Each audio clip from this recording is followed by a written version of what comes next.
Bapa yang penuh kasih, terima kasih atas segala anugerah dan berkat-Mu yang tiada habisnya dalam kehidupan kami setiap hari.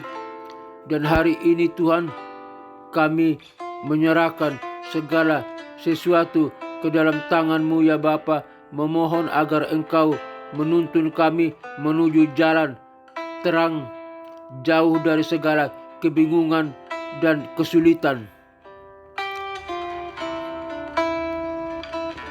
Berikanlah kami hikmat dalam setiap keputusan yang kami buat, dan berikanlah kami keberanian untuk menghadapi setiap tantangan yang ada.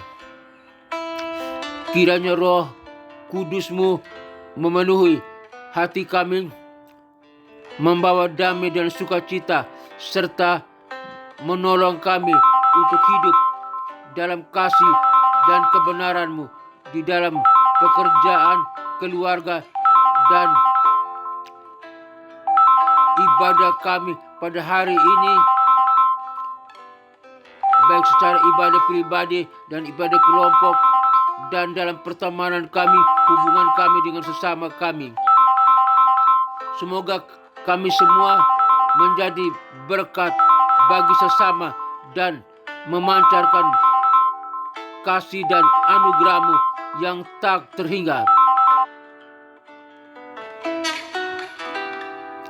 Dalam nama Tuhan Yesus Kristus, Juru Selamat kami berdoa. Amin.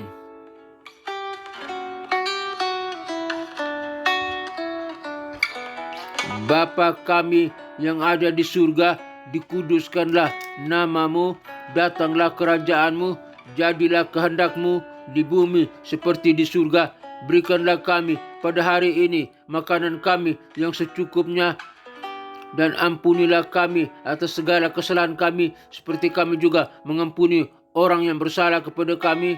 Dan janganlah membawa kami ke dalam pencobaan, tetapi lepaskanlah kami daripada yang jahat, karena Engkau-lah yang mempunyai kerajaan dan kuasa dan kemuliaan sampai selama-lamanya. Amin. Aku percaya kepada Allah Bapa yang Maha Kuasa, Khalik langit dan bumi, dan kepada Yesus Kristus, Putranya yang tunggal, Tuhan kita, yang dikandung daripada Roh Kudus, lahir dari anak darah Maria, yang menderita sengsara di bawah pemerintahan Pontius Pilatus, disalibkan, mati, dan dikuburkan, turun ke dalam kerajaan maut.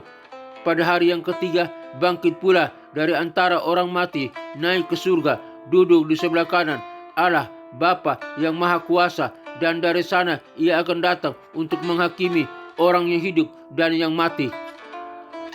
Aku percaya kepada Roh Kudus, gereja yang kudus, apostolik, dan persekutuan orang kudus, pengampunan dosa, kebangkitan tubuh, dan hidup yang kekal. Amin.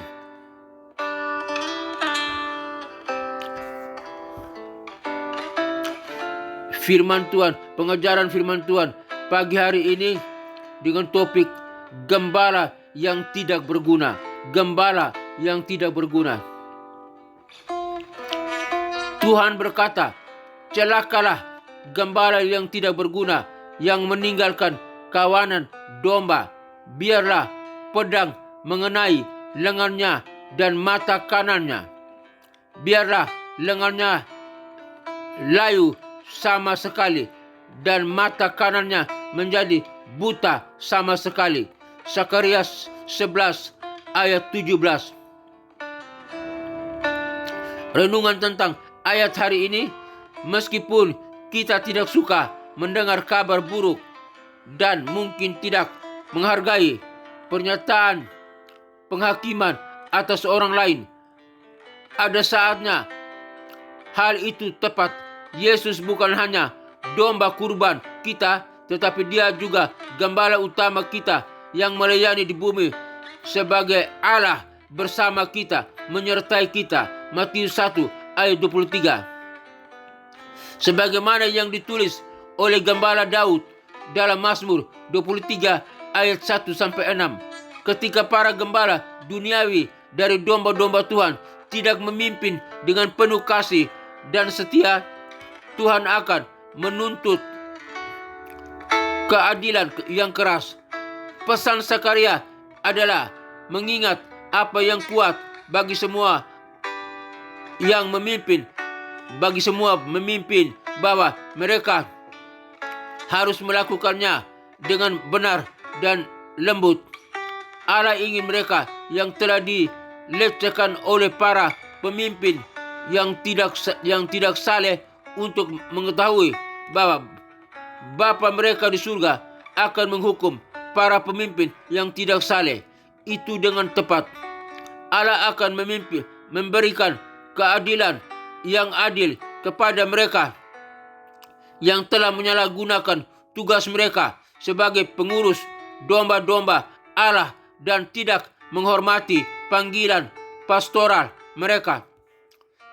Kita dapat yakin bahwa gembala kita akan menghapus air mata kita, bahkan jika para gembala duniawi kita tidak melakukannya. Wahyu 7 ayat 15. Doa saya, karena Tuhan adalah gembalaku, aku tidak akan kekurangan. Ia membaringkan aku di padang yang berumput hijau. Ia membimbing aku di air yang tenang. Ia menyegarkan jiwaku. Ia menuntun aku di jalan yang benar oleh karena namanya. Sekalipun aku berjalan dalam lembah kekelaman, aku tidak takut bahaya. Sebab Engkau besertaku, gadamu